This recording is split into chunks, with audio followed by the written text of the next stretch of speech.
ഒരു ഒരു ചികിത്സാ പദ്ധതി ഡിസൈൻ ചെയ്യാൻ പോവുക. അതായത് ഹെൽത്ത് ആൻഡ് ഇക്കോളജി എന്ന് പറയുന്ന ഒരു ചികിത്സ എങ്ങനെയാണ് അതിനെ ഒരു ശാസ്ത്രീയ ചികിത്സ ആക്കാൻ പോണം. വിഷയങ്ങൾ പഠിച്ചല്ലോ, റീസൺസ് ഒക്കെ പിടികിട്ടി, രോഗി എന്ന നിലയിലുള്ള റീസൺ പിടികിട്ടി, ഒരു ചികിത്സകൻ എന്ന രീതിയിലുള്ള റീസണും പിടികിട്ടി. ഇതിനെ ഇത്തരം അറിവിനെ എടുത്തിട്ട് നമ്മളൊരു ചികിത്സാ ശാസ്ത്രം രൂപപ്പെടുത്താൻ പോവുകയാണ്. അതായത് ചികിത്സ നമുക്കില്ല എങ്കിൽ തന്നെയും ഇന്നത്തെ കണ്ടീഷനിൽ എല്ലാ മനുഷ്യരും രോഗികളായി തീർന്നിരിക്കുന്ന കാലഘട്ടത്തിൽ നമുക്കൊരു ചികിത്സ കൂടി വേണം, താരതമ്യേന ഗുണകരമായ ഒരു ചികിത്സ. അതാണ് ഹെൽത്ത് ആൻഡ് ഇക്കോളജി. ഹെൽത്ത്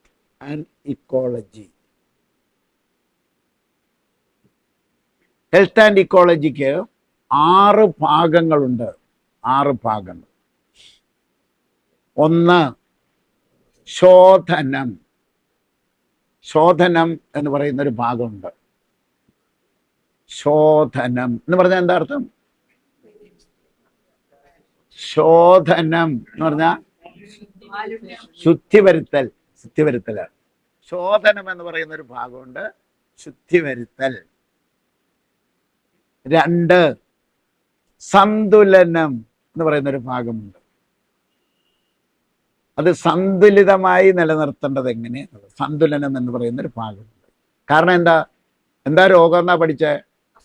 ആന്തരിക പ്രകൃതിയുടെ സന്തുലിതാവസ്ഥയുടെ താളം തെറ്റില്ലെന്നാണ്. അപ്പൊ അത് നമ്മൾ മറികടക്കണമെന്നുണ്ടെങ്കിൽ സന്തുലനം എങ്ങനെയാണ് നമ്മുടെ ശരീരത്തിനുള്ളിൽ നിലനിർത്തേണ്ടത് എന്ന് നമ്മൾ പഠിക്കണം. രോഗാവസ്ഥയിൽ അത് മാറ്റിയെടുക്കാനായിട്ട് നമ്മൾ പറ്റില്ല. 3, പോഷണം എന്ന് പറയുന്നൊരു ഭാഗമുണ്ട്. പോഷണം, നമ്മുടെ ചികിത്സയിൽ പോഷണം എന്ന് പറയുന്നൊരു കാര്യമുണ്ട്. എന്താ കാര്യം? ന്യൂട്രീഷണൽ ഡെഫിഷ്യൻസി രോഗകാരണമാണെന്ന് നമ്മൾ പഠിച്ചു. അപ്പൊ പോഷണം കൊടുക്കണം, രോഗാവസ്ഥയിൽ പോഷണങ്ങൾ കൊടുക്കണം. 4, ചലനം എന്ന് പറഞ്ഞാൽ എന്താ? അതാണ് എല്ലാ ദിവസവും വൈകുന്നേരം 3 മുതൽ 4 വരെ ചെയ്യണ സാധനം. മനസ്സിലായി? ചലനം എക്സർസൈസ് ആണത്, എക്സർസൈസ്. 5, വർദ്ധനം പറയുന്നത്. 6, ശമനം. വർദ്ധനം കഴിഞ്ഞിട്ട് ശമനം, വർദ്ധനം. അത് പഠിക്കാൻ പോണേ ഉള്ളൂ. നമ്മൾ 6 പഠിക്കും, ഓരോന്ന്. ഇന്ന് കുറച്ചുകൂടി ഹോംവർക്ക് തരും, അത്രേ ഉള്ളൂ. ആദ്യം ഒരു ഹോംവർക്ക് തന്നു, സന്നിധാനം, തിരുസന്നിധാനം, 2 എണ്ണം ഉണ്ടെന്നൊന്ന് മനസ്സിലാക്കിയാൽ മതി. നമ്മുടെ ഉള്ളിൽ ഒരു സന്നിധാനം ഉണ്ടെങ്കിൽ അവിടെ ഒരു തിരുസന്നിധാനമുണ്ട്. അതാണ് നമ്മുടെ ചികിത്സയുടെ 6 ഭാഗങ്ങൾ. അതിൽ ഒന്നാമത്തെ ഏതാണ്? ശോധനം. അതെഴുത്, ശോധനം. ആ ശോധനത്തിൽ 5 ഭാഗങ്ങളുണ്ട്. 5 ഭാഗങ്ങൾ, ശോധനത്തിൽ 5 ഭാഗങ്ങളുണ്ട്. അതെഴുതണം. എന്നിട്ട് അത് ഓരോന്നോരോന്നോരോ പഠിക്കണം. 1, കോഷ്ഠശുദ്ധി. എങ്ങനായിരിക്കും എഴുതുക? കോഷ്ടം, ഷായുടെ അടിയിൽ വട്ടപൂജ്യം, കോഷ്ഠശുദ്ധി. 2, കോശശുദ്ധി. വാ ഇങ്ങോട്ടിരുന്നു. കോശശുദ്ധി, അതായത് കോഷ്ടം ശുദ്ധമാക്കണം, കോശം ശുദ്ധമാക്കണം. രക്തശുദ്ധി.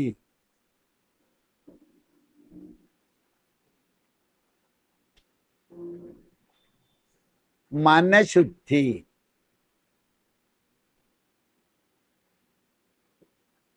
ഹൃദയശുദ്ധി. 5 ശുദ്ധി. 5 ശുദ്ധീകരണ പ്രക്രിയ 5 ഉണ്ടെങ്കിൽ അതിനൊരു പേര് കൊടുത്തേ, പഞ്ചശുദ്ധി. പഞ്ചശുദ്ധി വരുത്തണം ആദ്യം. ശരീരം രോഗം ഭേദമാകണമെന്നുണ്ടെങ്കിൽ ഈ 5 ശുദ്ധീകരണ പ്രക്രിയ ആദ്യം ചെയ്യണം, ഏത് രോഗമായാലും കേട്ടാ. അതാണ് നമ്മൾ പഠിക്കണേ.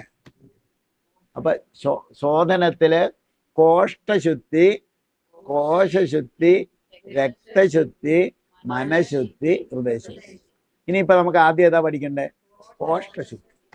കോഷ്ഠശുദ്ധി എന്ന് പറഞ്ഞാൽ ഒന്നുമില്ല, മലബന്ധം ഉണ്ടാവരുത്.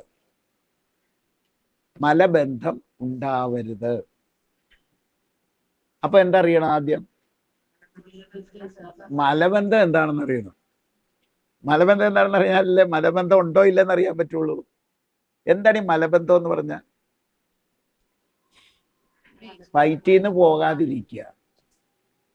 ഒരാൾ, ഒരു സാധാരണ മനുഷ്യൻ ഒരു ദിവസം എത്ര പ്രാവശ്യം ഭക്ഷണം അകത്തേക്ക് വിടും? സാധാരണ മനുഷ്യരുടെ കാര്യമാണ് ഞാൻ ചോദിച്ചത്.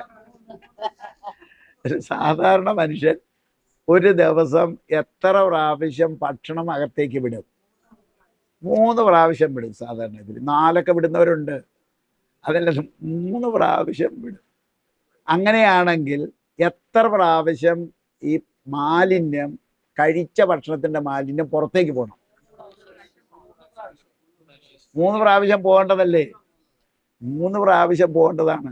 ആരെങ്കിലും 3 പ്രാവശ്യം പോകണുണ്ടോ? അപ്പൊ എല്ലാവർക്കും എന്തുണ്ട്? മലബന്ധമുണ്ട് എന്ന് മനസ്സിലായിക്കൊള്ളുക. 3 പ്രാവശ്യം പോകേണ്ടതാണ്. മിനിമം 2 പ്രാവശ്യമെങ്കിലും പോയിരിക്കണം. ഏതായാലും നമുക്കൊരു വിട്ടുവീഴ്ച ചെയ്യേണ്ടി വരും. കാരണം ജോലിക്ക് പോകണം, അങ്ങോട്ട് പോകണം, ഇങ്ങോട്ട് പോകണം. രാവിലെ ഈ കക്കൂസി പോകാനല്ലല്ലോ നേരം. അതുകൊണ്ട് 2 നേരമെങ്കിലും മിനിമം കക്കൂസിൽ പോകണം, പോയിരിക്കണം. അവർ അത് വേറൊരു കാര്യമാണ്. കൊച്ചുകുട്ടികൾ എന്താണ് അങ്ങനെ ചെയ്യണേ? കൊച്ചുകുട്ടികൾ കുറച്ചാണോ ഉറങ്ങണത്, കൂടുതലാണോ ഉറങ്ങുന്നത്? കൂടുതലാണ്. അതിന് കാരണമുണ്ട്. കുട്ടികൾ എന്തേ കൂടുതൽ നേരം ഉറങ്ങുന്നു? വളർച്ച, ഡെവലപ്മെന്റ് നടക്കുന്നത് ഉറക്ക സമയത്താണ്. അപ്പോൾ അവർക്ക് മലം കൂടുതൽ പോകണം, പല പ്രാവശ്യം പോകണം. മാലിന്യങ്ങൾ തള്ളിക്കളഞ്ഞേയിരിക്കും. അത് പോട്ടെ. അതായത് മിനിമം 2 പ്രാവശ്യമെങ്കിലും പോകണം. ഇപ്പം സാധാരണഗതിയിൽ നമ്മളൊക്കെ പോണത് 1 പ്രാവശ്യമാണ് അല്ലേ?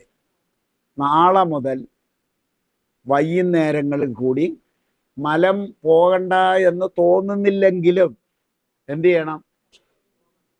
കക്കൂസിൽ പോകണം. പോയിരുന്നാൽ കുറച്ചെങ്കിലും പോകും.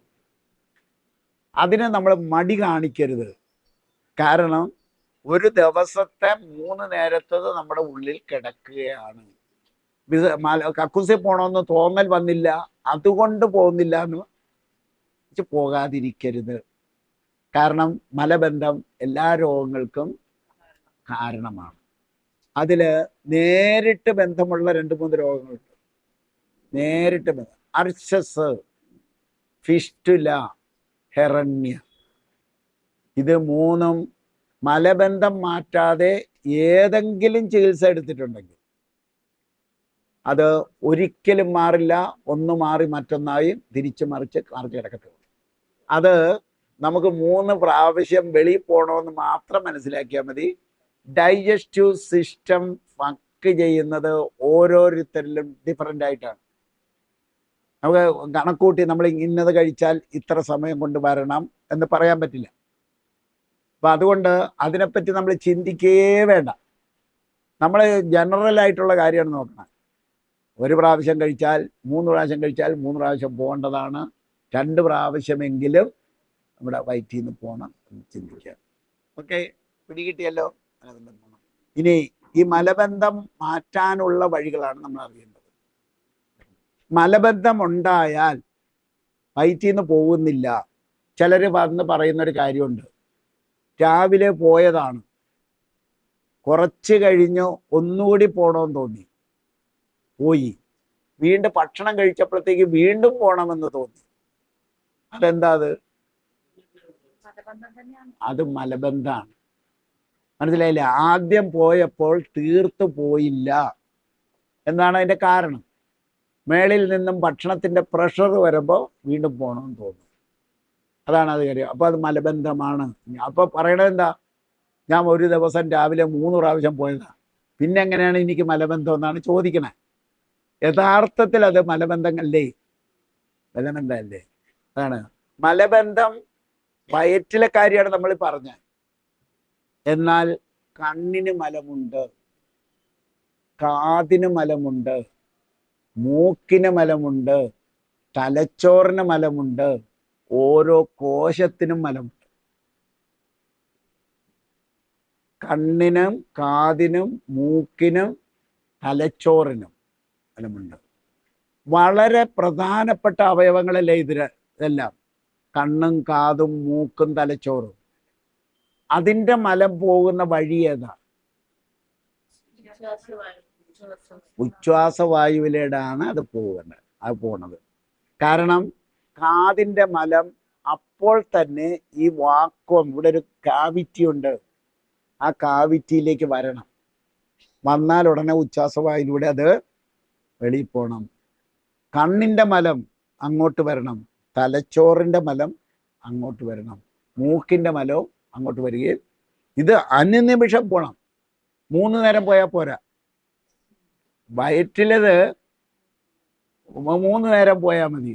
അതേസമയം ഇതിൻ്റെ മലങ്ങൾ വളരെ പ്രധാനപ്പെട്ട അവയവങ്ങളായതുകൊണ്ട് അനുനിമിഷം ഉറക്കത്തിലും ആ മാലിന്യം പുറത്തേക്ക് പോയിക്കൊണ്ടേയിരിക്കണം. വയറ്റിൽ നിന്നും നന്നായിട്ട് പോയില്ലെങ്കിൽ, മലബന്ധം മാറുന്ന രീതിയിൽ വയറ്റിലെ മലം കംപ്ലീറ്റ് പോയില്ലെങ്കിൽ, കണ്ണിൻ്റെ മലവും കാതിൻ്റെ മലവും മൂക്കിൻ്റെ മലവും ഇവിടെ കിടക്കും, ഇങ്ങോട്ട് ഇടിഞ്ഞു വരില്ല. ഗതി മേലോട്ടെന്ന് പറയും. ശരീരത്തിൻ്റെ ഗതി മേലോട്ട് നിൽക്കുമ്പോൾ കാതിലെ മലം ഇങ്ങോട്ട് വരില്ല, കണ്ണിലെ മലം ഇങ്ങോട്ട് വരില്ല, അവിടെ കെട്ടിക്കിടക്കും. അപ്പോഴാണ് എന്തുണ്ടാകുക? കണ്ണിന് രോഗം വരുന്നതും കാതിന് രോഗം വരുന്നതും തലവേദന വരുന്നതും എല്ലാം ഇതുകൊണ്ടാണ് കാരണം. അപ്പം ഒരു തലവേദനയായി, ഒരു കണ്ണുവേദനയായി, ഒരു കാത് വേദനയായി ഒരു പേഷ്യൻ്റ് വന്നാൽ ആദ്യം എന്ത് ചെയ്യണം? വയറിളക്കാൻ പറയുന്നതിൻ്റെ കാരണം അതാണ്. വയറിളക്കാൻ പറയും, ശുദ്ധീകരിക്കാനായിട്ട് പറയുന്നതാണ്. വയറിളക്കണം, മലബന്ധം മാറ്റണം. അതായത് ഇവിടുന്ന് എല്ലാത്തിനും മലമുണ്ട്. നമ്മൾ വയറ്റിലെ മലത്തെ പറ്റി മാത്രമാണ് ഇരിക്കുക. ഒരു പ്രാവശ്യം ഞാൻ തണ്ണീർമുക്കം ആയുർവേദ ഹോസ്പിറ്റലിൽ ഇരിക്കുകയാണ്. ഒരു സ്ത്രീ വലിയ ഒരു ബാഗിനകത്ത് നിറച്ച് ഫോട്ടോയും അതും ഇതുമൊക്കെ ആയിട്ട് കയറി വന്നു. അവർക്ക് തലവേദന തലവേദന തലവേദന തലവേദന. കാണാത്ത ആശുപത്രികളില്ല, കാണാത്ത ചികിത്സകളില്ല.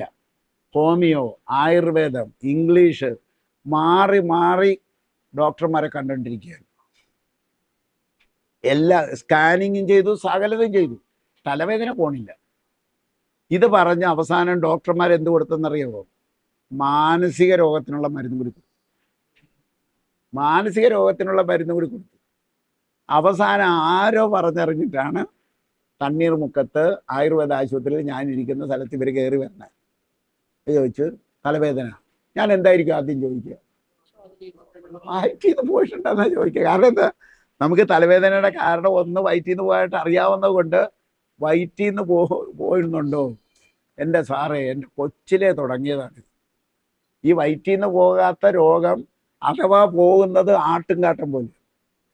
ചിലപ്പോൾ വിരൽ കൊണ്ട് എടുത്താണ് സാറേ ഞാൻ കളയണേ.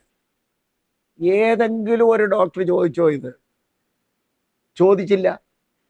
കാര്യം എന്താണ്? തലവേദന തലയുടെ കാര്യം, വയറുമായിട്ട് എന്താ ബന്ധമെന്നാണ് ഇവർ ധരിക്കണേ.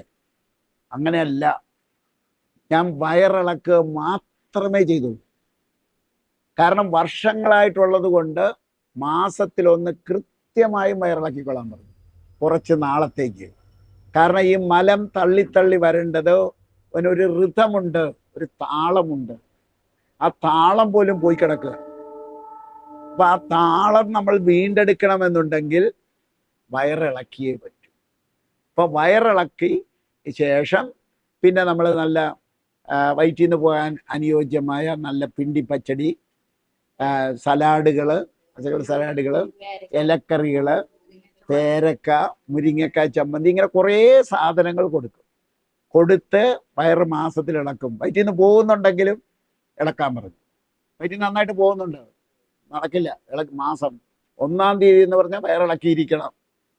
അങ്ങനെ അത് മറ്റു വെറും വയറിളക്കം കൊണ്ടാണ് ആ തലവേദന. ഒറ്റ പ്രാവശ്യം വയറിളകിയപ്പോൾ തന്നെ തലവേദന പോയി. അല്ല, അതെല്ലാം ഇപ്പൊ തന്നെ നമുക്ക് പറയാം. ഇപ്പൊ തന്നെ പറയാം എങ്ങനെയാണ് നമുക്ക് ഈ ശോധനം ക്ലിയർ ചെയ്യേണ്ടതെന്നുള്ളത് നമുക്ക് പറയാം. അപ്പൊ അതിൽ വയറിളക്കുക എന്നുള്ള ഒരു പ്രധാന ഘടകമാണ്. വയറിളക്കാനായിട്ട് നമ്മൾ എന്താ തരിക? ബാലസുധ. ബാലസുധ എന്ന് പറയുന്നത് ഒരു വിഷമാണ്, അറിഞ്ഞിരിക്കണം. ബാലസുധ എന്ന് പറയുന്നത് ആവണക്കെണ്ണയിൽ എന്തൊക്കെയോ വിഷം ചേർത്തിട്ടാണ് ഈ ബാലസുധ തരണേ. വിഷമായതുകൊണ്ട് ശരീരം എന്ത് ചെയ്യും? അപ്പം തന്നെ അടിച്ചു പുറത്തുണ്ട്. ആ ഒരു ഗുണമാണ് നമുക്ക് കിട്ടുക. കാരണം ലിവറിന് അത് ദഹിച്ച് പിടിക്കാൻ സമ്മതിക്കില്ല. ദഹിച്ച് ശരീരം എടുക്കാതെ തന്നെ എല്ലാം കൂടി അടിച്ചു കലക്കി വെളിയിൽ കളയും. ഇപ്പൊ നമുക്ക് വയറിളക്കാൻ ഏറ്റവും നന്നായിട്ട് കണ്ടിട്ടുള്ളത് ബാലസുധയാണ്. ബാലസുധ അളവ് പലതാണ്. തീരെ ഒരു 45 കിലോ ഉള്ളവർക്ക് 4 തുള്ളി, 4 ഡ്രോപ്സ്, 4 തുള്ളി 1/2 ഗ്ലാസ് കട്ടൻ ചായയിൽ രാത്രി കുടിക്കണം.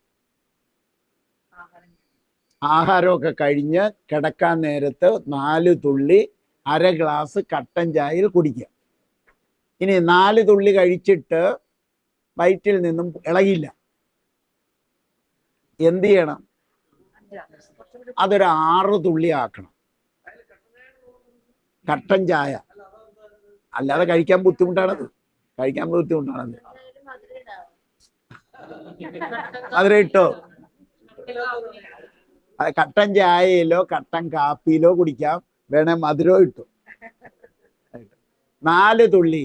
ഈ 4 തുള്ളി ഞാൻ പറഞ്ഞില്ല, ഇതൊരു വിഷമാണ്. അപ്പൊ 4 തുള്ളി കഴിച്ചിട്ട് ഇളകിയില്ല, പിറ്റേ ദിവസം എടുത്ത് 6 തുള്ളി കഴിക്കരുത്. ഒരാഴ്ച കഴിഞ്ഞ് 6 തുള്ളി. മനസ്സിലായില്ലേ? അതൊരു കൊള്ളുകലത്ത സാധനമായത് കൊണ്ടാണ് പിറ്റേ ദിവസം തന്നെ ചെയ്യരുത്. 6 തുള്ളി. ഇനി 6 തുള്ളി കൊണ്ടും പോയില്ല, ഒരാഴ്ച കൂടി കഴിഞ്ഞിട്ട് 8 തുള്ളി. അതുകൊണ്ടും പോയില്ല, ഒരാഴ്ച കൂടി കഴിഞ്ഞിട്ട് 10 തുള്ളി. രാത്രി കഴിച്ചിട്ട് കിടന്നാൽ 3 മണിയാകുമ്പോൾ താനെ എഴുന്നേറ്റോളും. വയറ്റിൽ നിന്ന് നല്ല ഭംഗിയായിട്ട് പോയിക്കൊള്ളും, വെള്ളം പോലെ പോകും. അതുകൊണ്ട് വയറിളക്കുന്നവർ ORS കരുതിക്കൊണ്ടേ ചെയ്യാൻ പറഞ്ഞു. ORS കരുതണം. അതിനാണ് ORS കലക്കി കുടിക്കണം. വെറുതെ വെള്ളം കുടിച്ചാൽ പോരാ, കരിക്കൻ വെള്ളം കുടിച്ചാൽ പോരാ, കഞ്ഞിവെള്ളത്തിൽ ഉപ്പിട്ട് കുടിച്ചാൽ പോരാ. ORS എന്ന് പറഞ്ഞാൽ കിട്ടും, ഇംഗ്ലീഷ് മരുന്ന് കടയിൽ കിട്ടും. ORS വാങ്ങി വെച്ചുകൊണ്ട് മാത്രമേ വയറിളക്കാവൂ. അല്ലെങ്കിൽ ഇളകൽ മരണകാരണമാണ്. ഡീഹൈഡ്രേഷൻ കൊണ്ട് മരണം സംഭവിക്കും. ജലാംശം ശരീരത്തിൽ തീർന്നാൽ മരണം സംഭവിക്കും. എത്ര പ്രാവശ്യം പോകുമോ അത്ര പ്രാവശ്യം കുടിച്ചു, താനെ നിൽക്കും. വയറ്റിൽ നിന്ന് പോകാനുള്ളത് പോകുമ്പോൾ താനെ നിന്നുള്ളൂ.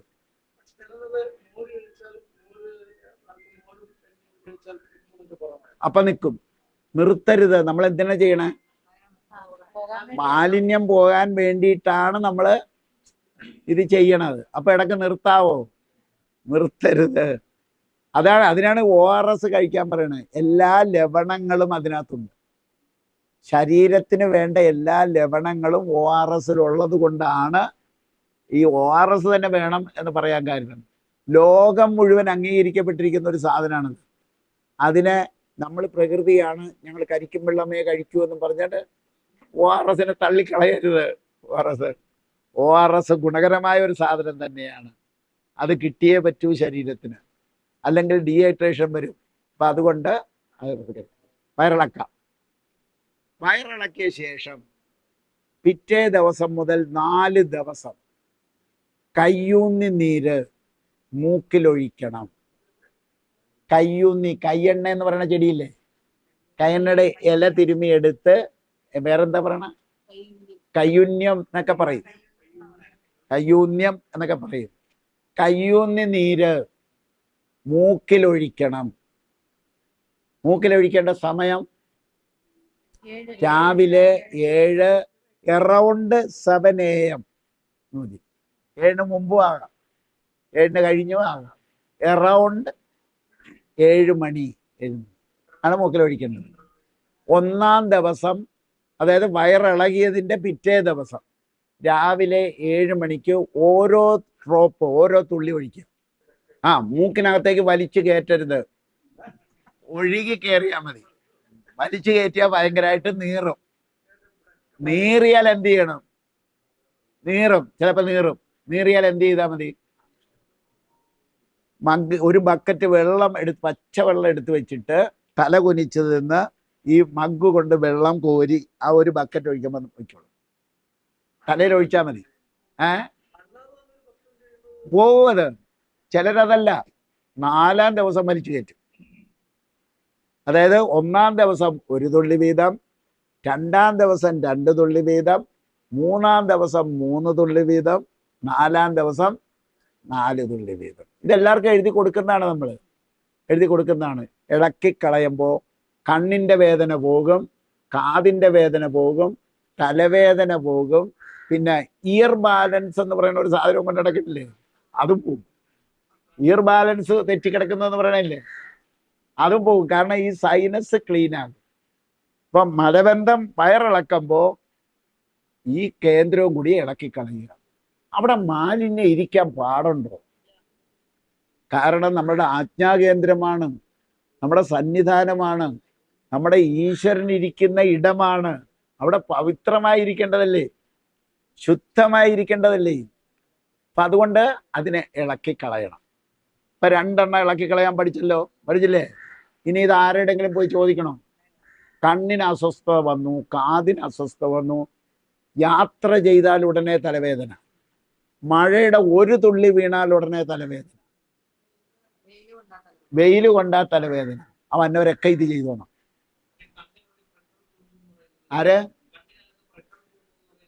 അതുമല്ല, ഇതാണ് ഈ പ്രഷർ കൂടി, കണ്ണിന് പ്രഷർ കൂടി, കാതിനകത്ത് പഴുപ്പ് വരുന്നു, ഇൻഫെക്ഷൻ വരുന്നു.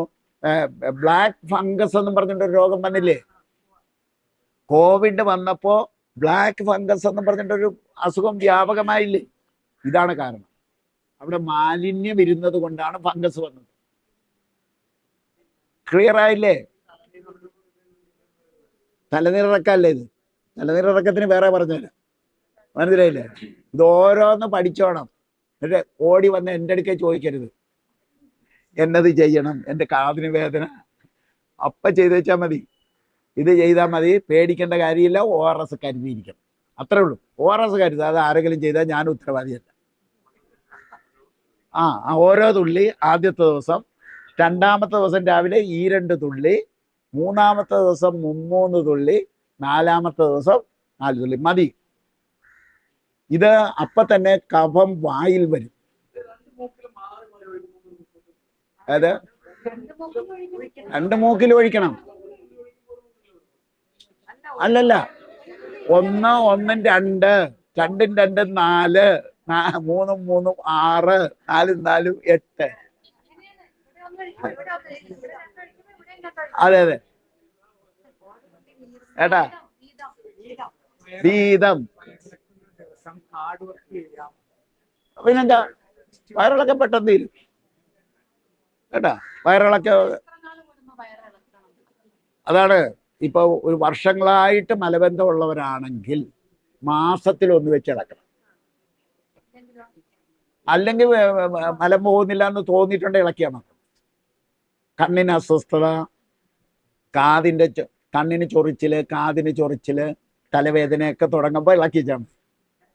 അതാണ് ആദ്യം ഏറ്റവും ചെറുതൊഴിച്ച് നോക്ക്. ചിലരുടെ 4 തുള്ളി ചെല്ലുമ്പോൾ തന്നെ ഭയങ്കരമായിട്ട് ഇളകും. അതുകൊണ്ടാണ് നമ്മൾ പറയണത്. ഇപ്പം പിടികിട്ടിയല്ലോ? ഓക്കെ. ഇനി മലബന്ധം മാറ്റാനുള്ള വഴികളെല്ലാം എഴുതിയെടുത്തോണം. കുട്ടികൾക്ക് ഇത് കൊടുക്കണ്ട. കുട്ടികൾക്ക് ഇളക്കരുത്. ഇനി ആർക്കൊക്കെ ഇളക്കരുത്? ഒരുപാട് കൊച്ചു കുട്ടികൾക്ക് ഇളക്കരുത്, ഒരുപാട് വയസ്സായവരുടെ വയറിളക്കരുത്. ഒരു 80 വയസ്സുള്ള ഒരാളിൻ്റെ ഇളക്കാനായിട്ട് എനിക്ക് ഇളക്കരുത്, ഇളക്കരുത്. വയറിളകിയാൽ ചിലപ്പോൾ പിടിച്ചു കിട്ടില്ല, തിരിച്ചു കിട്ടില്ല. അതെ, ഇളക്കരുത്. അടാപിടി മഴയുള്ള സമയത്ത് ഇളക്കരുത്, വയറിളക്കരുത്. ആ ഭയങ്കര മഴയും തണുപ്പും നിൽക്കുകയാണ്, ഇളക്കരുത്, ഇളക്കരുത് കേട്ടോ, വയറിളക്കരുത്.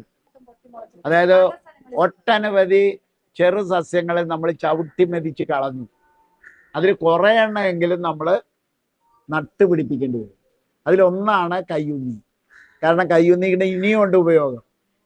കയ്യുന്നിക്ക് ഇനിയും ഒരുപാട് ഉപയോഗങ്ങളുണ്ട്. അപ്പം ഈ സൈനസ് ക്ലീൻ ചെയ്യാൻ വണ്ടർഫുള്ളായിട്ട് കണ്ടിട്ടുള്ള ഒരു സാധനമാണ്. സകലരുടേതും ക്ലീൻ ആയിട്ടുണ്ട്. കിട്ടത്തില്ല, വെച്ച് പിടിപ്പിച്ചോണം. മഴക്കാലം ആകുമ്പോൾ പാടത്തും കൃഷി ചെയ്യാതെ കിടക്കുന്ന സ്ഥലങ്ങളിലൊക്കെ കിളുത്ത് വരും. ചൂടോടുകൂടി എടുത്തുകൊണ്ട് വന്ന് ചെടിച്ചട്ടിയിൽ വെച്ച് പിടിപ്പിച്ചോളൂ. നിങ്ങൾക്ക് അറിയില്ല, ഇന്നലെ അമേരിക്കയിൽ നിന്ന് ഒരാൾ വിളിച്ചു, അമേരിക്കയിൽ നിന്ന്. അയാൾ അവിടെ കൊണ്ട് പിടിപ്പിച്ചിരിക്കണം, എപ്പോൾ വിളിക്കണമെന്ന് എന്തൊക്കെ ചോദിച്ചു. മനസ്സിലായില്ലേ?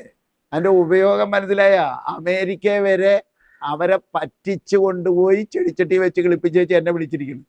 കൈയൊന്ന് ഒഴിക്കാൻ സാറേ, ചെടി പിടിച്ചിട്ടുണ്ട്, എപ്പോഴാ ഒഴിക്കേണ്ടതെന്നാ ചോദിക്കും. ചെടിച്ചട്ടിയിൽ പിടിക്കും. ചെടിച്ചട്ടിക്ക് ഒരു കാര്യം ചെയ്താൽ മതി, നല്ല ഒരു കാര്യം ചെയ്താൽ മതി. ഇത് ലേശം വെള്ളത്തിൽ ഈർപ്പം കൂടുതൽ വേണ്ട ചെടിയാണ്. ചെടിച്ചട്ടിയുടെ വെള്ളം പോണതില്ലേ, അതിനകത്തൊരു കമ്പ് കയറ്റി അടച്ചേക്കുക. ചെടിച്ചട്ടിയുടെ വെള്ളം പോകല്ലേ അടിയിൽ കൂടി, അവിടെ ഒരു കമ്പ് കയറ്റി അടച്ചേക്കുക. അപ്പം ചെടിച്ചട്ടിയിൽ എപ്പോഴും വെള്ളം ഉണ്ടാകും. ആ വെള്ളത്തിൽ നിൽക്കുന്ന ചെടിയാണ്. അപ്പം ഒരിക്കലും പോവില്ല, അവിടെ നിന്നോളും കേട്ടാ. അത് കാണയുടെ സൈഡിലൊക്കെ ഉണ്ടെങ്കിൽ പൊക്കിക്കൊണ്ട് പോയി ചെടിച്ചട്ടി വെക്കുക. പിന്നെ എടുക്കാം, നമുക്ക് പിന്നെ എടുക്കാം. കുറെ നാൾ കഴിയുമ്പോൾ അത് ശുദ്ധിയായിക്കോളൂ. അതൊന്ന് കാണിച്ചു കൊടുക്കും. ഇല്ല, ഔഷധ സസ്യത്തിന്റെ ഒരു ക്ലാസ് ഉണ്ട് നിങ്ങൾക്ക്. ഒരു 80 ഔഷധ സസ്യം കാണിച്ചു തരും, അതിന്റെ ഉപയോഗവും പഠിപ്പിക്കും. അന്നേരം ഇതൊന്നും വീണ്ടും പറയിക്കരുത് എന്നെ കൊണ്ട്. കയ്യൂന്നി എന്തിനു കൊള്ളാം എന്ന് ഉടനെ ചോദിക്കരുത്. അപ്പൊ കൈന്നെടുത്ത് ഇളക്കി ക്ലീൻ ചെയ്തു. ഇനി നമ്മൾ ശ്രദ്ധിക്കേണ്ടത് വയറ്റിൽ നിന്ന് സുഗമമായി പോകാൻ എന്താ വഴി എന്നുള്ളത്. എല്ലാ ദിവസവും വയറിളക്കിയതിൻ്റെ പിറ്റേ ദിവസം മുതൽ വയറ്റിൽ നിന്ന് പോകാനുള്ള, കാരണം അത് വളരെ ഇമ്പോർട്ടൻ്റ് ആണ്, എല്ലാ രോഗങ്ങൾക്കും കാരണമാണ്. അപ്പം അതിലെ കാരണം വയറ്റിൽ നിന്ന് സുഗമമായിട്ട് പോകാൻ ആദ്യം നമ്മൾ പ്രിഫറൻസ് കൊടുക്കേണ്ടത് ഭക്ഷണത്തിന്. ഭക്ഷണത്തിലൂടെ വയറ്റിൽ നിന്ന് പോകാനുള്ള നടപടി എടുക്കണം. അതിന് ശേഷമേ മരുന്നിനെ ആശ്രയിക്കാവൂ. അപ്പോൾ ഭക്ഷണത്തിലൂടെ എങ്ങനെയെല്ലാം കളയാമെന്നുള്ളതാണ്. ഏത് ഭക്ഷണം കഴിച്ചാൽ വയറ്റിൽ നിന്ന് പോകും? ഇലക്കറികൾ ധാരാളം കഴിച്ചാൽ വയറ്റിൽ നിന്ന് പോകും. ഇലക്കറികളിൽ തന്നെ ഏറ്റവും നന്നായിട്ട് പോകുന്ന ഇലക്കറി അതാണ്. വെള്ളത്തിൽ കൊഴുപ്പച്ചീര തോരൻ ഡെയിലി കഴിക്കാമെങ്കിൽ വയറ്റിൽ നിന്ന് പോയിക്കോളും. ഒരു കുഴപ്പമില്ലാതെ പോയിക്കോളും. കൊഴുപ്പ കണ്ടിട്ടില്ല? ഇല്ല, കൊണ്ടുവരാമോ? കൊഴുപ്പ കൊണ്ടുവന്ന് കാണിച്ചു തരാം. കൊഴുപ്പയും ചെറുതായിട്ട് ഇട്ട് പിടിപ്പിച്ചാൽ മതി.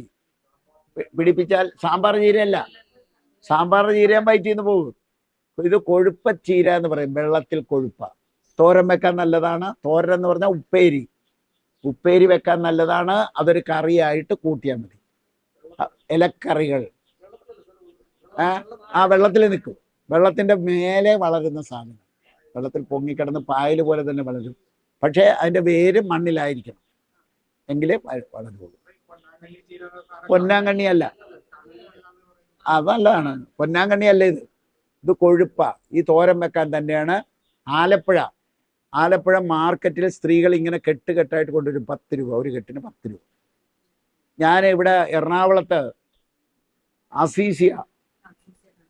അബ്ദുൾ അസീസിന്റെ അതിനുണ്ടല്ലോ പാടിവട്ടത്ത് ഞാൻ ഒരിടയ്ക്ക് ഞങ്ങളുടെ അവിടുത്തെ 40 കർഷകരുടെ പച്ചക്കറി കൊണ്ടുവന്ന് വെക്കുമായിരുന്നു.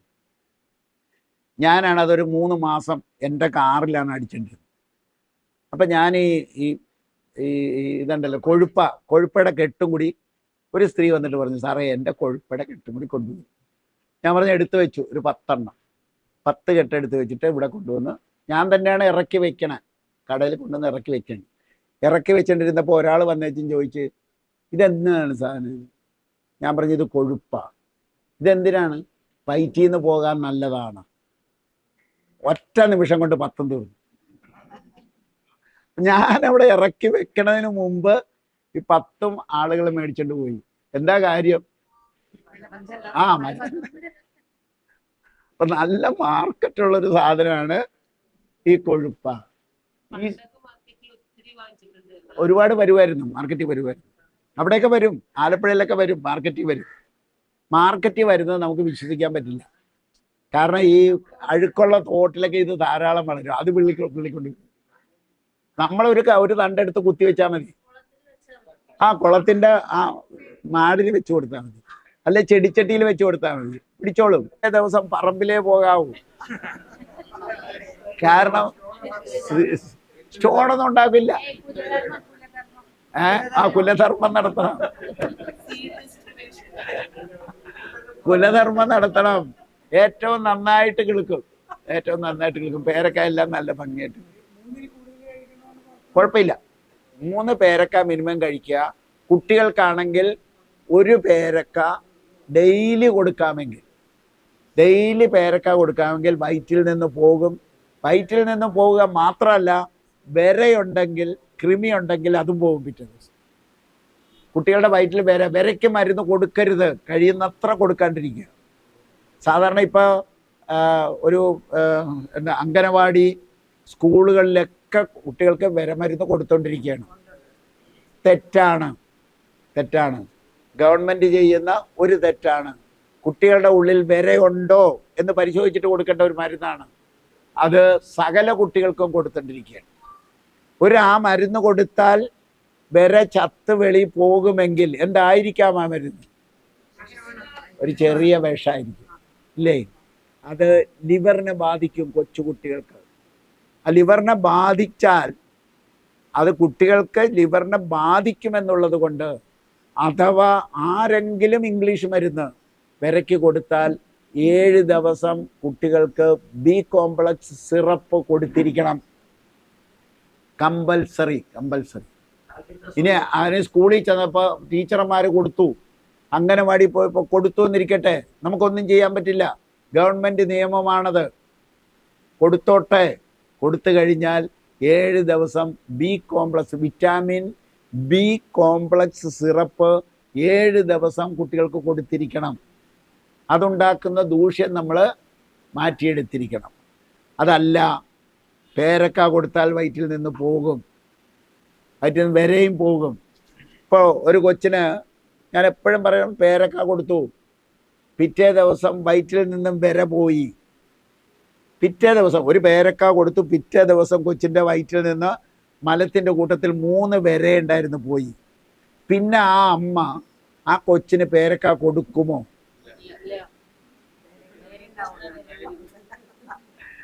കൊടുക്കില്ല. എന്താ കാര്യം? പേരക്ക കൊടുത്തപ്പോ വര വന്നു എന്നാണ്. വര വരികയല്ല, പോയി എന്ന് പറഞ്ഞ് പഠിപ്പിക്കാൻ ഞാൻ 1/2 മണിക്കൂർ എടുക്കാറുണ്ട്. വര വരികയല്ല, ഒറ്റ ദിവസം കൊണ്ട് വന്നതാണ് ഇത്ര നീളമുള്ള വര അല്ല, വര പോയതാണ്. എത്ര പറഞ്ഞിട്ടും തലേ കയറിയില്ല. കുറെ നേരം അവസാനം ഇരുന്നിട്ട് പറ കേൾക്കാം, ഈ വര ഒറ്റ ദിവസം കൊണ്ട് വന്നതാണോ? അല്ല, പേരക്ക കൊടുത്തപ്പോൾ വയറ്റിൽ നിന്ന് പോവുകയല്ലേ ചെയ്തത്? ആണ്. എങ്കിലും സാറേ എങ്ങനെയാണ് പേരക്ക? അത് മനുഷ്യരുടെ തലയിൽ അങ്ങനെ കയറിയിരിക്കുകയാണ്. പേരക്ക വണ്ടർഫുൾ ഒരു ഫ്രൂട്ടാണ്. പേരക്കയുടെ മൂല്യം നമുക്കറിയില്ല. പേരക്ക വയറ്റിൽ നിന്നും വിരയും കൃമിയും കളയുമെന്ന് മാത്രമല്ല, വയറ്റിൽ നിന്ന് മലവും കൂടി കളയും. അതും മാത്രമല്ല, 1-ാം തരം വിറ്റാമിൻ സിയുടെ സോഴ്സാണ്. അല്ലെ, ഇതൊക്കെ വരുന്ന വലിയ അസുഖം ആകുന്നത് എപ്പോഴാണ്? ഈ നിരന്തരം മലബന്ധം ഉണ്ടായത് കൊണ്ട് വന്നതാണത്. മലബന്ധമുണ്ടെങ്കിലേ രോഗമുള്ളൂ. മാലിന്യം ശരീരത്തിൽ ഉണ്ടെങ്കിലേ രോഗമുള്ളൂ. പഴുത്ത പേരക്ക ചെറുത്, ഒരുപാട് വലുതെടുക്കരുത്. ഒരു പൊതിഞ്ഞ വലുതായിട്ട് കൂടിനകത്തൊക്കെ വരുന്ന സാധനം ഇല്ലേ, ആ പിന്നെ ആഫ്രിക്കയിൽ നിന്ന് എങ്ങോട്ട് നിന്നൊക്കെ വരുന്ന സാധനം, അത് മേടിക്കരുത്. അപ്പൊ സാധാരണ ഉള്ള 12 മണിയായി, ഫ്രീ കൊടുക്കാം. സാധാരണ ഉള്ള പേരക്ക കേട്ടാ, സാധാരണ ഉള്ള പേരക്ക, അത് നാടൻ പേരക്ക കഴിയുമെങ്കിൽ ഡെയിലി കൊടുത്തോ. അതിനകത്ത് വിറ്റാമിൻ സി കൂടിയുണ്ട്. ഈ വിരമരുന്ന് കൊടുത്തിട്ട് അതും കൂടി അറിഞ്ഞിരിക്കുക. ഒരു ദിവസം ഒരു കൊച്ചു കുട്ടിയെ കൊണ്ട് അതിൻ്റെ ലിവറിന് പ്രോബ്ലം എൻ്റെ അടുക്ക കൊണ്ടുവന്ന അമ്മ. അപ്പോൾ അതിന് കാര്യമായ ഭക്ഷണമൊന്നും തെറ്റിച്ച് കൊടുക്കണില്ല.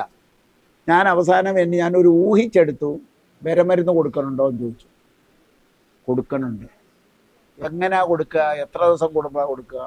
ഓരോ മാസവും 1-ാം തീയതി കൃത്യമായി വിരമരുന്ന് കൊടുത്തിട്ടിരുന്നു ആ കൊച്ചിന്. അതിൻ്റെ ലിവർ പോയി. ഞാൻ ചോദിച്ചു, ഏതെങ്കിലും ഒരു ഡോക്ടർ പറഞ്ഞോ നിങ്ങളോട് കൊച്ചിന് കൊടുക്കാനായിട്ട്? പറഞ്ഞിട്ടില്ല. ഡോക്ടർ എഴുതി തന്ന ചീട്ട് വെച്ചിട്ട് മാസം തോറും വിര കളയാൻ കൊടുത്തു. ആ കൊച്ചിൻ്റെ ലിവർ കളഞ്ഞ അമ്മമാർ. ഇതാണ് നമ്മളുടെ അവസ്ഥ. അപ്പം അത് മനസ്സിലാക്കിയിരിക്കണം. ഒരു കാരണവശാലും ആവശ്യത്തിൽ കൂടുതൽ മരുന്നുകൾ കൊടുക്കരുത്. ഡോക്ടർമാർ പറയണില്ല, ആരും പറയില്ല, ഒരു ഡോക്ടർമാരും പറയില്ല ഇങ്ങനെ കൊടുക്കാൻ. 6 മാസത്തിൽ ഒരിക്കൽ എന്നാണ് അവർ പറയുക. 6 മാസത്തിൽ ഒരിക്കൽ പോലും വേണ്ട പേരക്ക കൊടുത്തോണ്ടിരുന്നത്.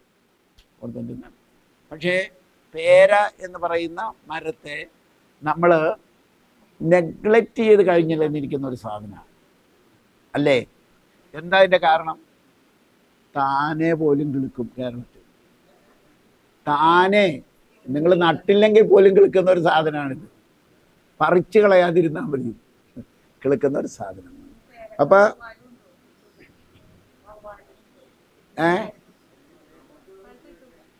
പഴുത്ത് കിട്ടില്ല, അതെടുക്കാൻ പഠിക്കണം.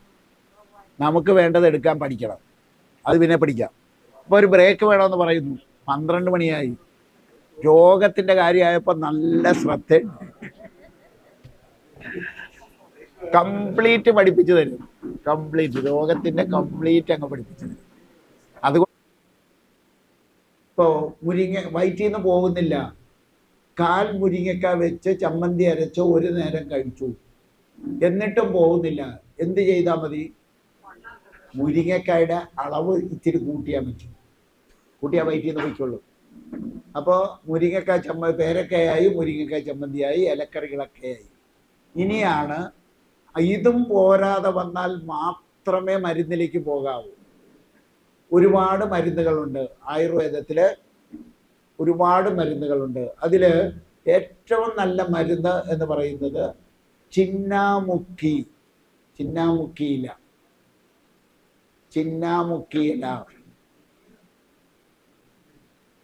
അതെങ്ങനെ കഴിക്കണം? സ്ഥിരമായിട്ട് വേണമെങ്കിലും കുടിക്കാതെ. ചിന്നാമുക്കി ഇല പച്ചമരുന്ന് കടയിൽ നിന്ന് കിട്ടും. മേടിക്കുമ്പോൾ ആ ഇല നല്ലതാണോ എന്നൊന്ന് നോക്കണം. ഒരുപാട് ഇരുന്ന് പഴകിയ ഇല വാങ്ങരുത്. നല്ല കരിയില പോലെ ഉണങ്ങിയ ഇലയാണെങ്കിലേ മേടിക്കാവൂ. പൂത്തിട്ടുള്ള ഇല വാങ്ങരുത്. ചിന്നാമുക്കി ഇല 2 വിരൽ കൊണ്ട് പിടിച്ചാൽ കിട്ടുന്ന അത്രയും ഇല ഒരു ഗ്ലാസ്സിലിടുക.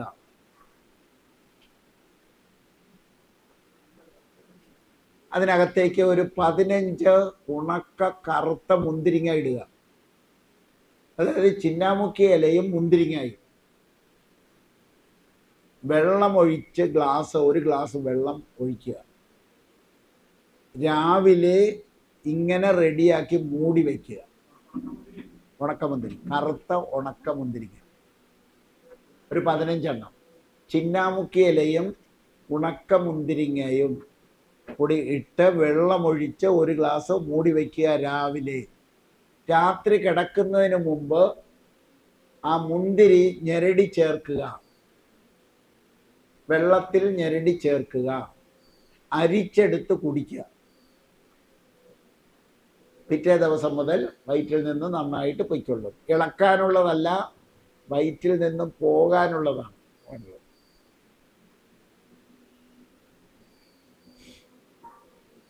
ഇതും നമ്മൾ 2 വിരൽ കൊണ്ട് പിടിച്ചാൽ കിട്ടുന്ന അളവിട്ടു, വയറ്റിൽ നിന്ന് പോയില്ല എന്ത് ചെയ്യണം? ചിന്നാമുക്കി ഇലയുടെ അളവ് കൂട്ടിയാൽ മതി. അപ്പൊ നമുക്ക് തീരുമാനിക്കാം, വയറ്റിൽ നിന്ന് ഇങ്ങനെ പോകണമെന്ന് നമുക്ക് തീരുമാനിക്കാം. ചിന്നാമുക്കി ഇല, ഉണക്കമുന്തിരിങ്ങ വയറ്റിൽ നിന്ന് പോകാനുള്ള ഒരു മരുന്നാണ്. അടുത്തത് ത്രിഫല ചൂർണം. ത്രിഫല ചൂർണം കഴിക്കാം. വയറ്റിൽ നന്നായിട്ട് പോകണമെങ്കിൽ നിർത്തിക്കൊള്ളുക. ത്രിഫല ചൂർണം. രണ്ടാമത്തത് അവിപത്തി ചൂർണം. രണ്ടും ആയുർവേദ മരുന്നുകളാണ്. അവിപത്തി ചൂർണം, അവിപത്തി ചൂർണം. രണ്ടും കഴിക്കേണ്ടത് ഒരുപോലെയാണ്. അതുകൊണ്ടാണ് അത് രണ്ടും കൂടി എടുത്തത്. ഒരു ഗ്ലാസ് ചൂടുവെള്ളത്തിൽ 1 സ്പൂൺ പൊടി കലക്കി രാത്രി കിടക്കുന്നതിന് മുമ്പ് കുടിച്ചിട്ട് കിടക്കുക. ചെറു ചൂടുവെള്ളത്തിൽ 1 ഗ്ലാസ് ചെറു ചൂടുവെള്ളത്തിൽ 1 സ്പൂൺ പൊടി, അവിപത്തിയോ ത്രിഫലയോ ഏതെങ്കിലും കലക്കി രാത്രി കിടക്കുന്നതിന് മുമ്പ്, ഭക്ഷണമൊക്കെ കഴിച്ചു കഴിഞ്ഞ് കിടക്കുന്നതിന് മുമ്പ് കുടിക്കുക. രാവിലെ എഴുന്നേറ്റാൽ ഉടനെ 2 ഗ്ലാസ് ചെറു ചൂടുവെള്ളം കുടിക്കുക. വയറ്റിൽ നിന്ന് പോയിക്കൊള്ളും, സുഖമായിട്ട് വയറ്റിൽ നിന്ന് പോയിക്കൊള്ളും. ഇനി ഒരുപാട് മരുന്നുകളുണ്ട്. ആ മരുന്നുകളൊന്നും നിങ്ങൾ ഉപയോഗിക്കണ്ട. ഭക്ഷണത്തിലും ഈ 3 മരുന്നുകളിലും കൺട്രോൾ കൊണ്ടുവരണം. ഒരുപാട് മരുന്നുകൾ, ക്രിമിശോധിനി എന്ന് പറഞ്ഞിട്ട് മരുന്നുണ്ട്, മാണിഭദ്രമുണ്ട്, പടവലമൂലാദിയുണ്ട്. ഇങ്ങനെ ഒരുപാട് മരുന്നുകളുണ്ട്. അത് തീരെ വയറ്റിൽ നിന്ന് പോകാത്തവർ വന്ന് പേഴ്സണലായിട്ട് പറഞ്ഞിട്ട് വാങ്ങിയാൽ മതി. ഈ മരുന്നുകൾ 3ഉം കുഴപ്പമില്ലാതെ ഉപയോഗിക്കാൻ പറ്റുന്ന മരുന്നാണ്. നിങ്ങളൊരു ഡോക്ടറുടെ പോയി ചോദിക്കണമെന്നില്ല. ബാക്കിയുള്ളതൊക്കെ ഡോക്ടർമാരുടെ ചോദിച്ചിട്ട് കഴിക്കേണ്ട മരുന്നാണ്. അപ്പം ഇത് കിട്ടിയല്ലോ. വയറ്റിൽ നിന്ന് പോകാനുള്ള എല്ലാം ആയില്ലേ? ആയി. ആര്? ആ, വയറ്റിൽ നിന്ന് പോകാൻ ബുദ്ധിമുട്ടുണ്ട്.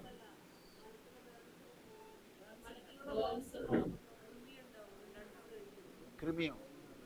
നട്ട്സ് കഴിക്കുമ്പോൾ കൃമി ഉണ്ടാവില്ല. ഇനി കൃമി ഉണ്ടെങ്കിൽ എന്താ ചെയ്യുക? കൃമി, വര, ഈ സാധനങ്ങളൊക്കെ വയറ്റിലെ ഭക്ഷണം പാതി ദഹിച്ച ഭക്ഷണം ഉണ്ടെങ്കിൽ മാത്രമേ അവർക്ക് ജീവിക്കാൻ പറ്റൂ.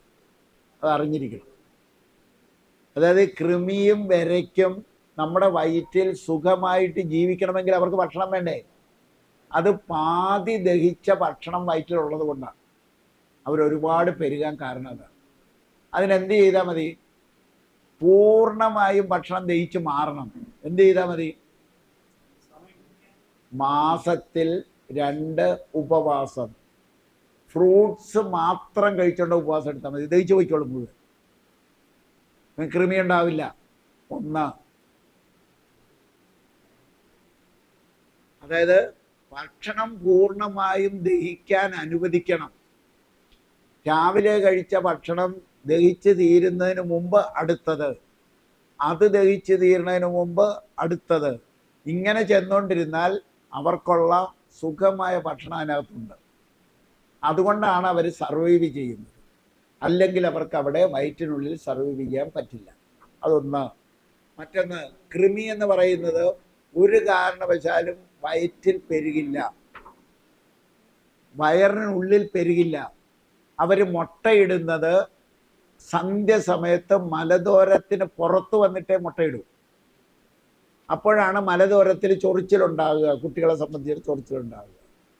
അപ്പൊ മലദ്വാരത്തിന് പുറത്ത് വന്ന് മുട്ടയിടുമ്പോൾ എന്താ മനസ്സിലാക്കുക? കൃമിയുണ്ട്, അല്ലെങ്കിൽ കൃമിയില്ല.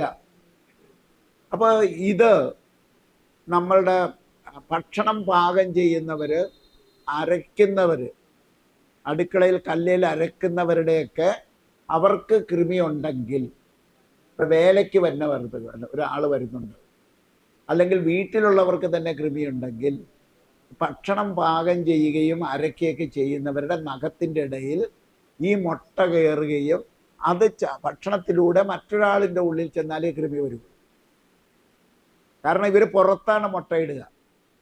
അപ്പൊ ഈ കൃമി ഉണ്ടെങ്കിൽ കൃമിക്ക് മരുന്ന് കൊടുക്കുമ്പോൾ ആർക്കൊക്കെ കൊടുക്കണമെന്നുള്ളത് വീട്ടിലുള്ള എല്ലാവർക്കും, വേലക്കാർക്ക് ഉൾപ്പെടെ കൊടുക്കണം. അല്ലെങ്കിൽ ഇത് കറങ്ങിക്കൊണ്ടിരിക്കും. പിടികിട്ടിയല്ലോ. ഇനി ഈ കൃമിയെ കളയാനായിട്ട് ഒരു മാർഗം പറഞ്ഞു, പൂർണ്ണ ഉപവാസം. ഉപവാസമല്ല, ഭക്ഷണം കഴിച്ചുകൊണ്ടുള്ള ഉപവാസം എടുത്താൽ മതി. അല്ലെങ്കിൽ ഒരു മരുന്നുണ്ട്, തുമ്പ.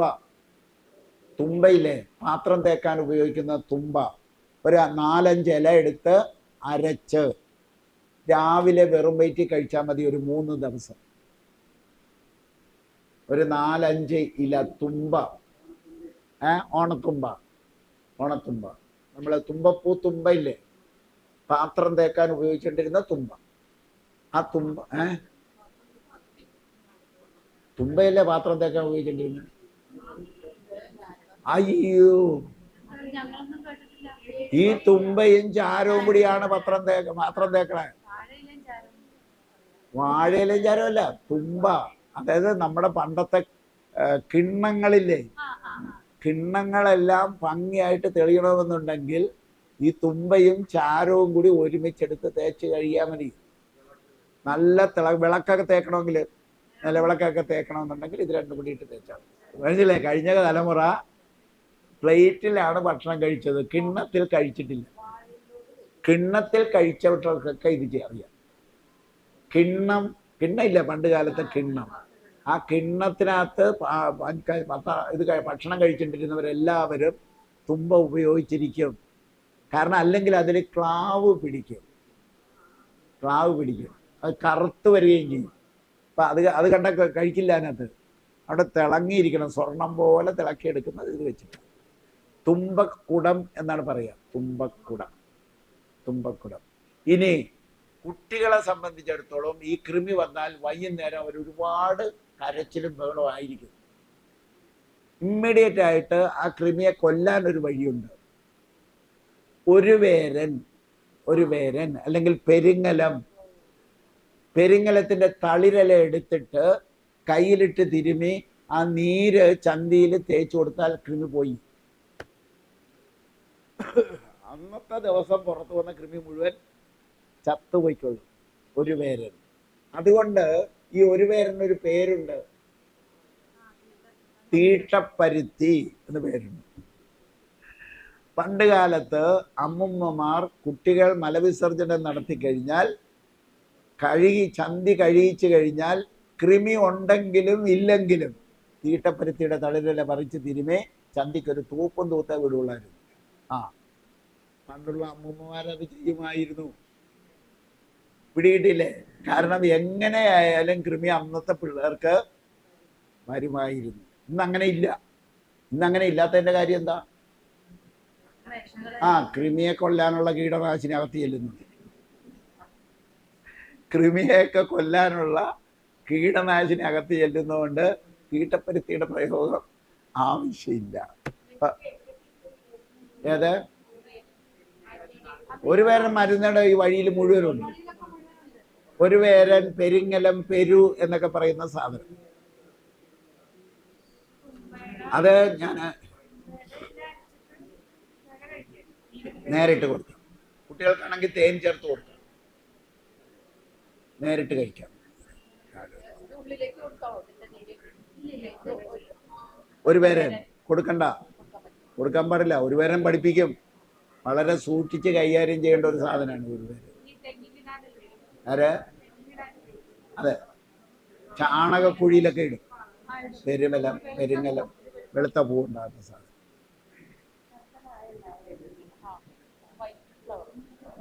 അപ്പൊ ഇതുപോലെ ശോധനത്തില് കോഷ്ഠശുദ്ധിക്ക് ഇതുപോലെ പോരാ.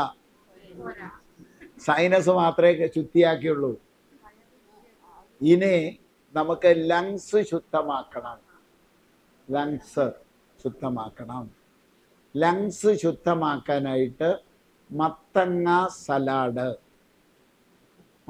സലാഡ് 1 കപ്പ് വേവിക്കാതെ 1 കപ്പ് കഴിക്കണം. മത്തങ്ങ വേറെ ഒന്നും ചേർക്കണ്ട. മത്തങ്ങ സലാഡ് 1 കപ്പ്. വേണമെന്നുണ്ടെങ്കിൽ പച്ചമുളക് ഇഞ്ചിയും ഇടാം. വേണമെന്നുണ്ടെങ്കിൽ അല്പം മോരോ തൈരോ ഒഴിക്കുകയും ചെയ്യാം. തേങ്ങ അരച്ച് ചേർക്കാം. സലാഡായിട്ട് പച്ചയ്ക്ക് കഴിക്കണമെന്ന് മാത്രം. അതുകൊണ്ട് 2 അഡ്വാൻറ്റേജ് ഉണ്ട്. എന്തുണ്ട്? ലങ്സ് ക്ലീൻ ചെയ്യുകയും ചെയ്യും, വയറ്റിൽ നിന്ന് പോകാൻ സഹായിക്കുകയും ചെയ്യും, മലബന്ധം മാറാനായിട്ട് സഹായിക്കുകയും ചെയ്യും. അപ്പം മത്തങ്ങ സലാഡ് ഉപയോഗിക്കാം.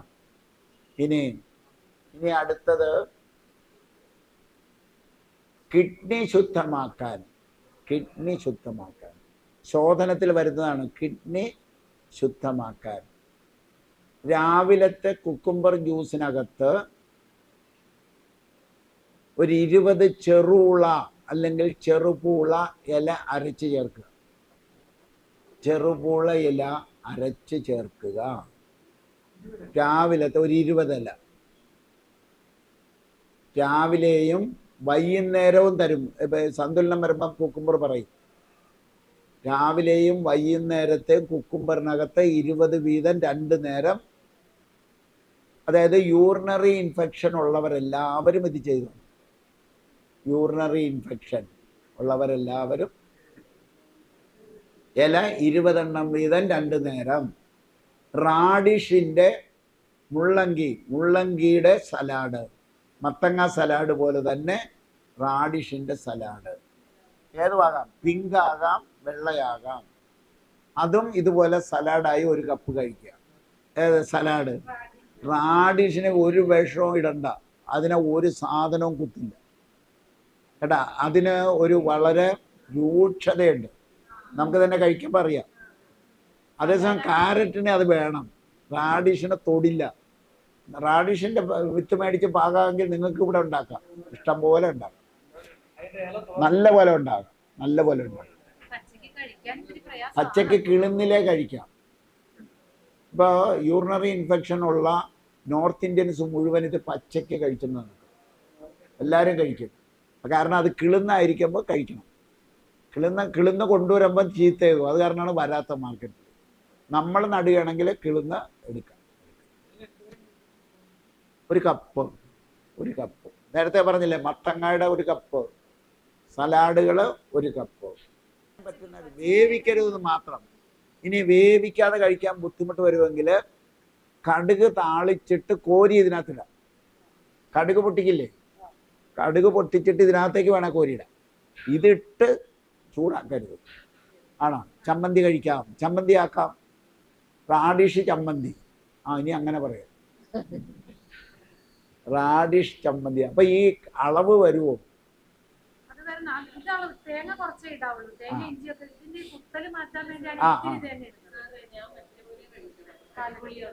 ഏത്? പുളിക്കാത്ത തൈര്, തേങ്ങ, വേണ്ടി വന്നാൽ ഒരല്പം വെളിച്ചെണ്ണയും കൂടി ഒഴിക്കാമെങ്കിൽ കഴിക്കും. 100% മാറുന്നുണ്ട്. യൂറിനറി ഇൻഫെക്ഷൻ 10ഉം 15ഉം വർഷം കൊണ്ട് നടന്നവരുടെ മാറുന്നുണ്ട് ഈ രീതിയിൽ ചെയ്യുമ്പോഴേ. അപ്പം നല്ല സാധനമാണത്. പക്ഷെ ഇതെവിടെ കിട്ടുക?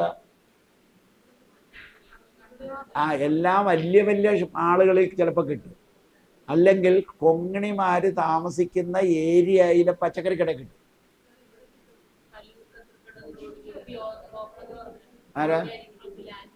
ആന്റണി.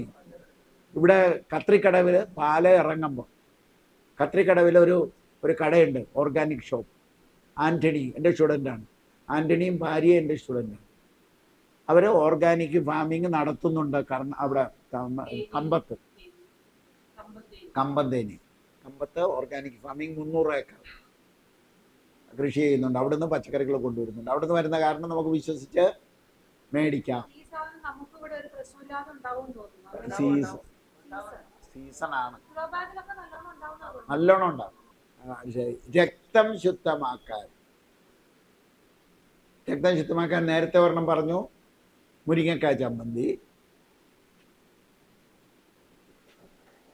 ചമ്മന്തി പറഞ്ഞു. രക്തം ശുദ്ധമാകണം എന്നുള്ളത്, അതായത് രക്തം ശുദ്ധമാണോ അല്ലയോ എന്നെങ്ങനെ അറിയാം? കാലിൽ കറുത്ത പാടും പൊട്ടുമുള്ളവർ, കാൽപാദത്തിനുള്ളവർ, അലർജി ഉള്ളവർ, എന്തിനോടെങ്കിലും അലർജി ഉണ്ടെങ്കിൽ അതിൻ്റെ അർത്ഥം രക്തം ശുദ്ധമല്ല എന്നാണ്. അവരൊക്കെ കഴിക്കേണ്ടത്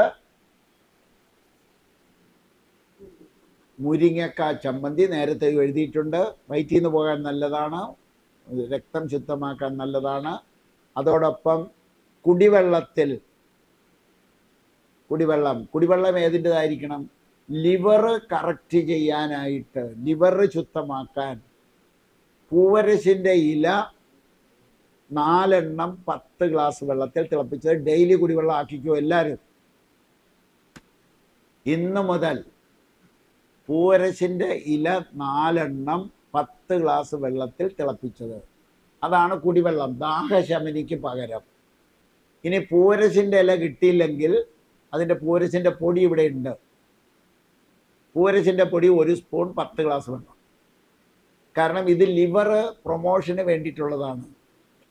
എല്ലാവരുടെയും ഉള്ളിൽ ഒരു വിധത്തിലല്ലെങ്കിൽ മറ്റൊരു വിധത്തിൽ കീടനാശിനി ചെല്ലുന്നുണ്ട് എന്നുള്ളത് കൊണ്ട് എല്ലാവരുടെയും കുടിവെള്ളത്തിൻ്റെ ദാഹശമനിന് പൂവരശായിരിക്കണം.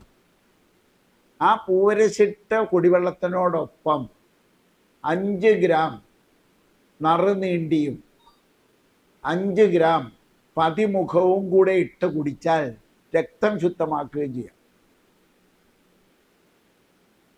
5 ഗ്രാം നറുനീണ്ടി അങ്ങാടിക്കടയിൽ കിട്ടും. 5 ഗ്രാം പതിമുഖം. ഇത് രണ്ടും രക്തശുദ്ധമാക്കാനാണ്, ലിവറും കൂടി ശുദ്ധമാക്കാനായിട്ട് പൂവരശ്. അതായത് പൂവരശാണ് നമ്മളുടെ കുടിവെള്ളം. വെള്ളം കുടിക്കുന്നവർ ഇത് മാത്രം കുടിക്കുക. നമ്മൾ ദാഹശമനി ഇട്ടല്ലേ കുടിക്കുക. ചിലപ്പോൾ ജീരകം ഇടും, മല്ലി ഇടും, അല്ലെങ്കിൽ ദാഹശമനി ഇടും, അല്ലെങ്കിൽ പതിമുഖ ഇടും, അല്ലെങ്കിൽ എന്നാ കരിങ്ങാലി ഇടും. ഇതൊന്നും ഇടണ്ട. ഇനി ഇടേണ്ടത് പൂവരശ്. ഷുഗറുകാർക്ക് വേറെയാണ് കുടിവെള്ളം. പച്ചവെള്ളമല്ല, വെള്ളം തിളപ്പിച്ച് കുടിക്കുക കേട്ട. ഇനി മുതൽ പച്ചവെള്ളം ആരും കുടിക്കണ്ട. കാരണം ഇത്രയും ഡെൻസ് പോപ്പുലേഷനായി എല്ലാവരുടെയും കക്കൂസുകൾ തമ്മിൽ ലിങ്ക്ഡായി കേരളത്തിൻ്റെ പ്രത്യേകത എല്ലാ ജലാശയങ്ങളും തമ്മിൽ ലിങ്ക്ഡാണ്. അത് നിങ്ങളുടെ സെപ്റ്റി ടാങ്ക് ജലാശയമായാലും ശരി, കുളമായാലും ശരി, കിണറായാലും ശരി, ഏത് പുഴയായാലും ശരി, എല്ലാമായിട്ട് ലിങ്ക്ഡാണ് കേരളം. കാരണം 41 പുഴകളാണ് ഇങ്ങോട്ട് ഒഴുകുന്നത്. ഇതിൻ്റെ എല്ലാം കൂടി അണ്ടർഗ്രൗണ്ട് സ്ട്രീംസ് എല്ലായിടത്തും എത്തും. അപ്പം നമ്മളുടെ ഉള്ളിൽ നമ്മുടെ കിണറ്റിലെ വെള്ളം, കുടിക്കുന്ന വെള്ളം ശുദ്ധമായിരിക്കുമെന്ന് ആരും കരുതണ്ട. എന്തെങ്കിലും തരത്തിലുള്ള കോളിഫോം ബാക്ടീരിയ എല്ലാ ജലാശയങ്ങളിലും എത്തിയിരിക്കുന്നു എന്ന് മനോരമയുടെ ഒരു സർവേ തെളിയിച്ചിട്ടുണ്ട്. മനോരമ സർവേ നടത്തിയിട്ടുണ്ട്. അതുകൊണ്ട് പച്ചവെള്ളം കുടിക്കേണ്ട ആരും തിളപ്പിച്ച് തന്നെ. അതിൻ്റെ ദോഷമാണ്, പച്ചവെള്ളം അല്ല നമ്മുടെ കുടിവെള്ളം, അത് നമ്മൾ വേറെ പഠിക്കും. പക്ഷേ പച്ചവെള്ളം ഇനി കുടിക്കണ്ട, തിളപ്പിച്ച് തന്നെ കുടിച്ചോളുക. കാരണം ഈയിടെ മഞ്ഞപ്പിത്തം പെരുകിയിട്ടുമുണ്ട്. അതുകൊണ്ട് പച്ചവെള്ളമായിട്ട് കുടിക്കേണ്ട, തിളപ്പിച്ചത് വെള്ളം തന്നെ കുടിച്ചോളൂ. അതിന് പൂവരശ് ഉപയോഗിക്കുക. ഓക്കെ. ബോർവെൽ വാട്ടർ കുടിക്കണമെന്നുണ്ടെങ്കിൽ ബോർവെല്ലിലുള്ള വെള്ളം പിടിച്ചെടുത്ത് അന്തരീക്ഷത്തിൽ ഒരു 12 മണിക്കൂറെങ്കിലും വെച്ചിരിക്കണം. അതിനകത്ത് സൾഫർ ഉണ്ടാവും. സൾഫറും ബാക്കിയുള്ള ഗ്യാസുകളും പോണം. സൂര്യപ്രകാശം കിട്ടുമെങ്കിൽ സൂര്യപ്രകാശത്തിൽ എടുത്ത് വെച്ചിട്ട് ബോർവെള്ളം കുടിക്കാവൂ. അതും തിളപ്പിച്ചു. ഓക്കെ, അത്രയും പോരെ ശോധന. അത്ര